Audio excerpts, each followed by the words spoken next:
आज मैं आपको सुरक्षा कवच मंत्र दे रहा हूँ, सिद्धि विधान दे रहा हूँ, प्रयोग विधि भी दे रहा हूँ। साथ में सब आप इसको ध्यान से सुनो और इस मंत्र को सिद्ध करके अपने पास एक सुरक्षा कवच रखो।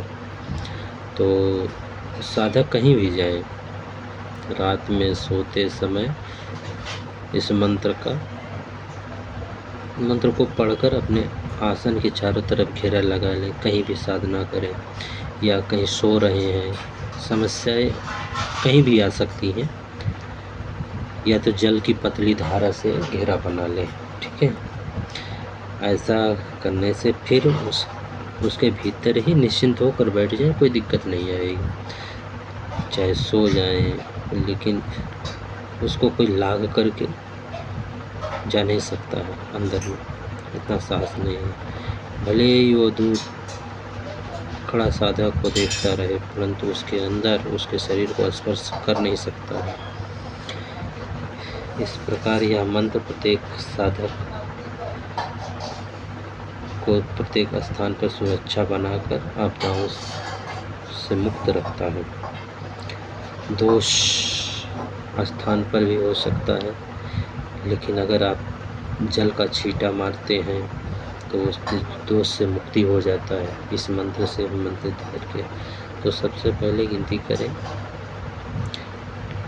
कि उस मकान की देहरी में, जैसे मान लीजिए आप किस मकान का बंधन भी इससे कर सकते हैं। उस मकान की देहरी में कुल कितने कमरे हैं, उन सबको सबसे पहला काम आप आमंत्रित कर लीजिए। और जो है जल अभिमंत्रित करके, कील अभिमंत्रित करके रख लीजिए। एक मुट्ठी उड़द आप मंत्रित करके रख लीजिए। मान लीजिए आप किसी घर को बंधन कर रहे हैं तो आप 5-5 कील रख लो, उड़द रख लो, आप मंत्रित करके सिद्ध करके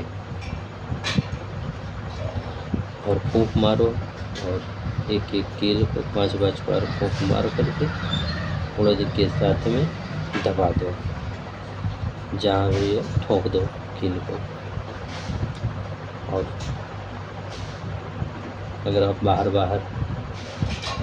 घर बंधन कर रहे हैं तो घर के बाहर ठोक दीजिए और एक आंगन में ठोक दीजिए या देहरी के सामने ठोक दीजिए।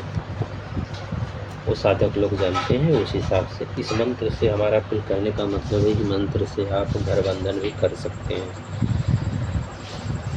इस मंत्र को आपको 11 माला जाप कर लेना है। 11 माला जाप करके और 1 माला की होम दे देना है। लास्ट में 1 नारियल के गोले में घी और गुड़ या कोई मीठा सामग्री डाल करके लास्ट आरती में दे देना है। आपका मंत्र सिद्ध हो गया। ये हमेशा काम करने वाला मंत्र है। तो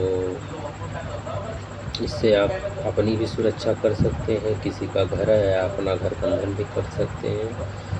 सब कुछ किया जा सकता है, इसलिए इस मंत्र को हर साधक के पास होना ज़रूरी है। मैं आपको यह मंत्र डिस्क्रिप्शन में दे दूँगा, तो आप वहाँ से याद कर लीजिए। मंत्र याद होना चाहिए, ये ज़रूरी होता है कि आप मंत्र याद करके रखें। मंत्र याद कर लें और उसके बाद फिर 11 माला का जाप करो। मंत्र तो सिद्ध है। जिस मंत्र में ऐसी चीज़ें आती हैं कि चलो मंत्र ईश्वरो वाचा, तो ईश्वर के वाचा को सिद्ध नहीं किया जाता, वो सिद्ध होता है, बशर्ते अपने अनुकूल किया जाता है। और उसको आप कर लीजिए। ठीक है, तो आदेश। जय महामाई।